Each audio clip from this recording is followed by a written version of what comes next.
I used to go and get my hair cut by a Sicilian called Chris. And we had lots of discussions and arguments. And one day, as he was cutting my hair, he'd reached that point there. He said, "I'm as good as anyone who goes to your church." So I said, "Well, Chris, that might be true.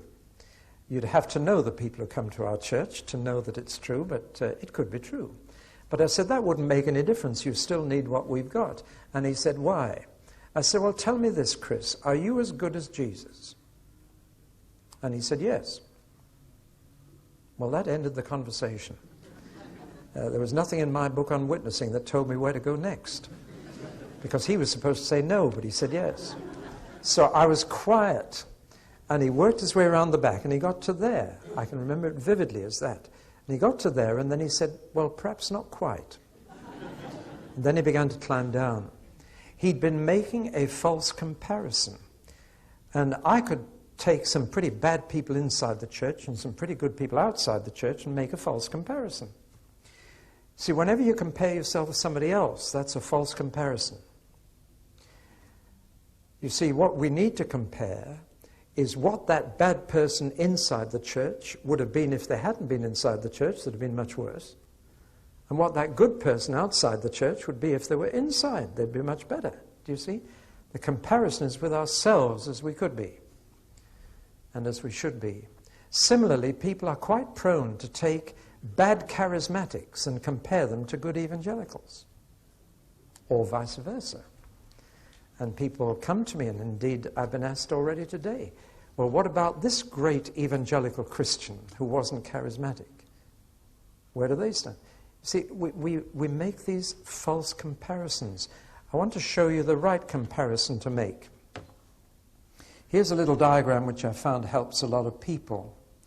Here are a series of concentric circles at the base, which stand for the breadth of our experience.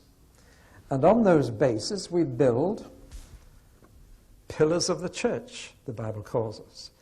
That's the height of our experience, our growth. Now, some people operate with quite a small base. They have not experienced yet baptism in the Spirit or gifts of the Spirit. But on the small base they have, they've grown very tall. And I know some evangelicals like this. They are very mature. They're very devout Christians. They're very good Christians, though they've built their maturity on a narrower base. Do you follow me? There are others who've got a broader base, who've been baptized in the Spirit, but they may not have matured as much as that person on the narrow base. And similarly, the people who are exercising gifts may just have got up to here in their growth and be a pillar that's wide but very short.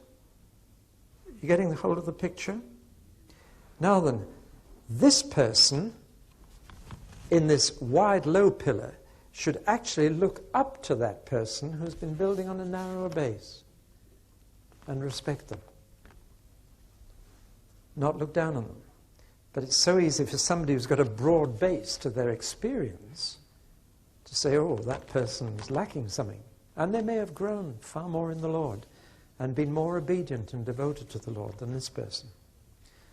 The comparison, however, is not between these people. What God wants is the broadest base and the highest pillar.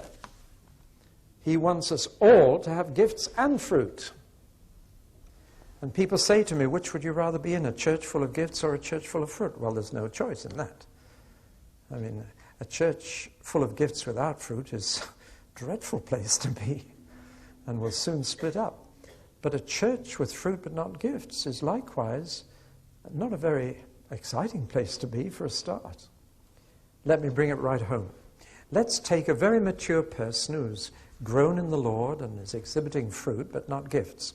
They go to visit a sick person in a hospital, and they demonstrate all the fruit of the Spirit in that visit. They demonstrate love by visiting them, joy by cheering them up, peace by calming them down, patience by listening to all the details of their operation, kindness by giving them a bunch of grapes, goodness by offering to look after the children, faithfulness by visiting them every day, meekness by leaving when the nurse says visiting hours are over, and self-control by not eating the grapes. Now, they have actually demonstrated all the fruit of the Spirit and left the person sick.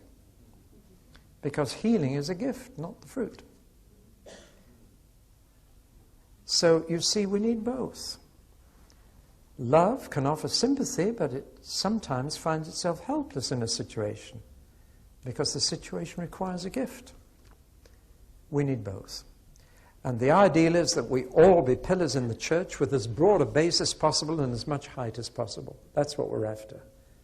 But what we often find is very tall evangelicals, mature evangelicals on a narrow base of faith, and immature charismatics on a much broader base.